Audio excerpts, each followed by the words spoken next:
సంవత్సరాలు పట్టింది నేను కమర్షియల్గా సెటిల్ అవ్వడానికి. డబ్బింగ్లు దొరికిన తర్వాత నేను సంపాదించుకున్నా కొంచెం భోజనానికి. ఇంకా నెలకు 500 తీసుకుంటా ఉంటాయి, ఏం తాగి తందనాలు ఆడుతున్నావా అన్నాడు మా నాన్నగారు. ఆయన ఎలిమెంటరీ స్కూల్ టీచరు, మామూలుగా ఉండదు కదా, బెత్తాలే కదా గోల. ఆ దెబ్బతో పెట్టించుకుని, ఇది మీకు ఎప్పుడు చెప్పలేదు కదా, ఆ రోజున పెట్టించుకుని ఇంట్లోంచి బెజవాడ పనోట్లంక నుంచి ట్రైన్ ఎక్కిన వాడిని ఈ నిమిషం వరకు, ఈ సెకండ్ వరకు ఎవరి దగ్గర ఒక్క రూపాయి నేను తీసుకోలేదు. కొన్ని నెలల పాటు భోజనం లేదు, కొన్ని నెలల పాటు అలాగే ఉన్నాను. ఒక రోజుకు ఒక అరటిపండు తిరిగి బతికాను చాలా కాలం. ఏదే మొత్తమే కింద పెట్టి పైన పెట్టి మొత్తం మీద చివరికి డబ్బింగ్ దొరికింది. డబ్బింగ్ డబ్బులతో మద్రాసులో ఇల్లు కట్టే. తెలుసుగా నీకు ఏంటి అప్పట్లో మరి డబ్బింగ్ అంటే ఏంటి అనుకుంటున్నారు? కేఎస్ రామారావు అడగని చెప్తాడు. కేఎస్ రామారావు గారు తమిళ్లో 100 రోజులు ఆడిన సినిమా తెలుగులో డబ్ చేసి 200 రోజులు ఆడింది. సుహాసిని ఫస్ట్ సినిమా పరువమే, పరుగు పాట అదే ఉంటుంది. తెలుగులో మోహన్కి నేను వాయిస్. అలా తమిళ్లో భారతీరాజా గారు తీసిన సినిమా ఒకటి అట్టర్ ఒకరోజు ఆడింది, గుడ్డోడును డ్యాన్సర్ మీద సినిమా. దాన్ని ట్రిమ్ చేసి తెలుగులో ఆ గుడ్డోడికి నేను వాయిస్ చెప్పి తెలుగులో 100 రోజులు ఆడింది. క్యాసెట్ కూడా వేసారు తర్వాత. ఏది డబ్బింగ్ డబ్బులతో ఇల్లు కట్టాను. సో అంటే భగవంతుడు నాకు అన్ని అవకాశాలని అట్లా ఇస్తూ డబ్బింగ్లో పరిచయమైన వాడే వంశీ. సంగీతం శ్రీనివాసరావు గారు అసిస్టెంట్గా పనిచేస్తూ గుడిగంటల మోగే అనే సినిమాకి నేను ఆ హీరో, వాడు తమిళ కుర్రాడు, మేము 5 హీరోలుగా యాక్ట్ చేసిన దాంట్లో వాడు కూడా ఉన్నాడు. కె విశ్వనాథ్ గారి సినిమాలో కూడా ఫ్లూటిస్ట్ వాడికి వాయిస్ అంటే అక్కడ చూశాడు వంశీ నన్ను వదల. తర్వాత నన్ను హీరో చేసే వరకు వంశీ వదల. ఇలాంటివి భగవంతుడు మనకు ఒక దోవ కల్పించడం. ఇట్స్ ఎ పాత్ 1 by 1 అలా ఇవాళ వరకు. సార్ రాజేంద్ర ప్రసాద్ గారు ఇక్కడ ఇటు ఫస్ట్ ఈ ట్రైలర్ చూస్తే పుష్టికరమైన కథలాగా అనిపించింది. ఎందుకంటే ఫ్లాష్ బ్యాక్ నుంచి కాలేజీ తర్వాత 3 వేరియేషన్స్. ఎగ్జాక్ట్లీ. మరి ఆ టైంలో కాలేజీ బెల్ బాటమ్ ఫ్యాంట్ పెట్టినప్పుడు ఏదో సాంగ్ ఏమైనా వస్తే బాగుంటుందా అనేది డైరెక్టర్కి ఏమైనా అనిపించిందా, మీకేమైనా అనిపించిందా, అసలు ఉందా లేదా సాంగ్ ఏమన్నా? మాకు అనిపించిందో లేదో నీకు అనిపించింది మొత్తం మీద. సో అంటే ఇలాంటి కథలు చేసేటప్పుడు అబ్బాయి నాకు అనిపించేది చెప్తా, నీకు కావాలంటే నువ్వు చెప్తు. కానీ నాకు అనిపించేది ఏంటంటే అబ్బాయి ఇట్లాంటి కథలు చేసేటప్పుడు మనకి కథ బేస్. ఎందుకంటే ఇవాళ పోయి నేను డ్యూయట్ పాడానా, నేను రొమాన్స్ చేశానా లేదని పాయింట్ కాదు. మీకు కావాల్సిన రొమాన్స్ ఎలాగో ఉంటుంది, కానీ అది ఏ రూపంలో నువ్వు చెప్పినట్టు ఇళయరాజా ఉన్నప్పుడు వాడుకోవాలి మనం. హాయమ్మ హాయమ్మ హాయమ్మ హోయమ్మ హోయమ్మ హోయమ్మ అందాల గంధాల ఉందామా, ఇన్ని మన ఆయన ముందే పాడాగా చూసావుగా నువ్వు. గోపెమ్మ చేతిలో గోరుముద్ద, ఎన్ని సూపర్ హిట్లు. మహానుభావుడు ఆ ఇళయరాజా.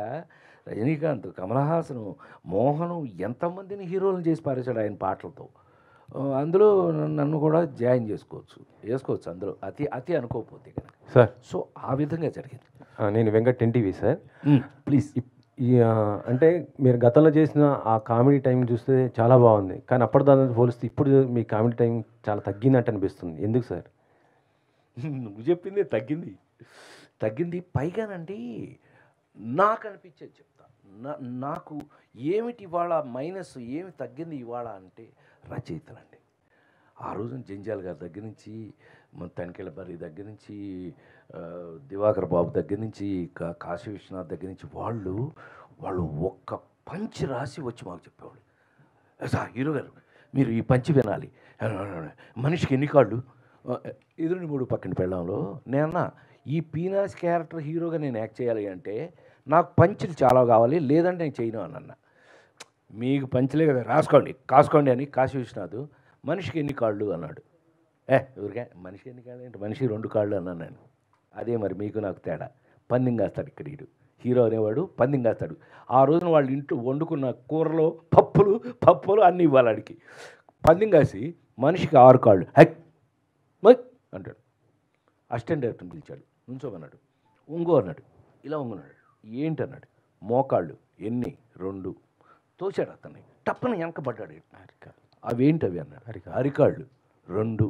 నుంచో అన్నాడు, నుంచున్నాడు. ఇవన్నీ 2 మొత్తం 6 కార్డులు అన్నాడు. ఇలా పంచెస్ కామెడీ ఆ రోజున ఎంత హెల్తీగా ఉండింది. మీరంతా ఈ రోజుకి కూడా మీ అందరి ముందు ప్రెస్గా అంటే నా ఫ్యామిలీ మెంబర్స్ కాబట్టి మీకు చెప్తున్నా, అమెరికాకి వెళ్తే కూడా ఇవాల్టి వరకు ఒక అద్భుతమైన మాట మొన్న ఎవరో అని అన్నారు. డల్లాస్ అని ఒక చోటకి వెళ్ళా, మీ ఏం లేదు బెదవాడే అది రే అన్నట్టు 100 మంది వస్తున్నారు అక్కడ. అంత మొత్తం మనాళ్ళే, మొత్తం తిరగాళ్ళేనండి, మొత్తం రియల్ ఎస్టేటు మొత్తం మనాళ్ళే. సరే అక్కడికి వెళ్తే ఫంక్షను ఎక్స్ట్రాడినరీగా జరిగింది. ఆల్మోస్ట్ 25,000 30,000 మంది వచ్చారు. ఇలా ఉన్నారండి ఆడియన్స్. అది ఆ థియేటర్ ఏమో ఏదో మైకేల్ జాక్సన్ పాట పాడుతూ, మీకు తెలుసుగా మధ్యలో ఉంటుంది ఇంత బారు స్టేజ్, ఇక పాడుకుంటూ అక్కడ దాకా వచ్చి వీళ్ళతో ఎంత కోఆర్డినేషన్ అట. అలాంటి థియేటర్లో కూర్చోబెడితే అనోయ్ నీ మీద బతికేస్తున్నావు అనో అన్నాడు. ఎవరు గోదావరి అన్నాడు. ఆయ్ అన్నాడు. వెరీ గుడ్, నీతో మళ్ళీ మాట్లాడతాను ఉండు అంటే, కాదన్నా నీ ఎందుకో అడగలేంటి అన్నాడు. ఎందుకు నాయన అన్న, ఏం లేదన్నా, జీవితం మీద విరక్తి కలిగిన, చచ్చిపోదాం అనుకున్నా, లేదు ఇక్కడి నుంచి ఇంటికి వెళ్ళిపోదాం అనుకున్నా, సాయంకాలం ఒక్క మీ సినిమా చూసేసి మళ్ళీ నార్మల్ అయిపోతున్నాం, థ్యాంక్ యూ అన్నాడు. ఊరుకో 45 ఏళ్ళు 48 ఏళ్ళు అయిపోయింది నేను వచ్చి, ఎన్ని సినిమాలు రాలా, ఎంతమంది రాలా అంటే మీకు ఆన్సర్ ఇక్కడ దొరుకుతుంది. ఎంతమంది ఏమో అన్నయ్య, ఎవడో రాలా మీ తర్వాత. మీలాగా హాయిగా సినిమా వేసుకుని మనస్ఫూర్తిగా ఫ్యామిలీ అంతా కూర్చుని నవ్వుకునే పరిస్థితి లేదు. తొక్క బొక్క అనేసాడు అతను, అరిచేశాడు అక్కడి నుంచి. అతని మాట అంతా వినపడుతుంది. బొక్కలో తొక్కలో ఎక్కువైపోయినాయి ఇప్పుడు. మీరు మరి ఈ రోజుకి ఆ హెల్దీ కామెడీ మీరు అడిగింది అది, ఆ హెల్దీ కామెడీ ఏదైతే మీకు ఏమండి, మీరు అదే అండి, ఎవరైనా నన్ను గబుక్కుని కమెడియన్ అంటే నేను బాధపడేవాడిని. ఎందుకంటే hero, I'm not comedian, I'm hero. Do comedy. ఎలా కామెడీ చేసాం మనం మీరు చూడండి. మీరు ఏప్రిల్ 1 విడుదలలో ఇవన్నీ తీసుకుంటే, ఇప్పుడు ఇందాక మనం మాట్లాడాం, సుజాత మై మరజాత తుమారో చుట్టూ పెరిజాత అది నా తలరాత, హం పడా తుమారి తొడ, ఈడు తొడ మీద మచ్చ కాదు, హం బచ్చా బట్టల సత్యంలో వచ్చా, ఆడిగిడిగేటి లింకు బట్ ఆడిని. ఎంత హెల్దీగా ఆ రోజున కామెడీ. ఇవాళ మీరు అడిగిన ప్రశ్నకి నాకు అనిపించిన ఆన్సర్ ఏంటంటే, రాసేవాళ్ళు కామెడీ రాయటం, కామెడీని ఫీల్ అవ్వటం మార్పు వచ్చిందేమో అనిపించింది. నిజంగానే మీరు అన్నట్టుగా ఇప్పుడు జనరేషన్లో కామెడీ నిజంగానే తగ్గింది. అందుకే నిన్నగాక మొన్న రిలీజ్ అయిన సినిమా ఊరికే సరదాగా చెప్తున్నా, రాబిన్ హుడ్ అని సినిమా రిలీజ్ అయింది.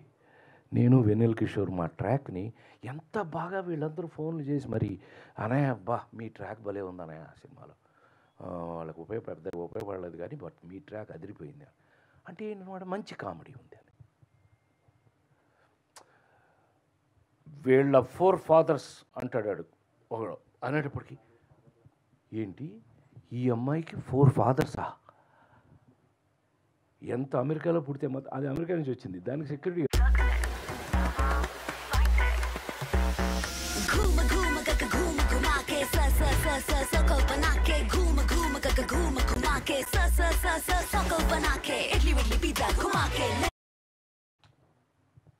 సో మంచి కామెడీ మిస్ అయిందని బాధపడే వాళ్ళలో నీతో పాటు నేను కూడా, నన్ను కూడా జాయిన్ విత్ మీ.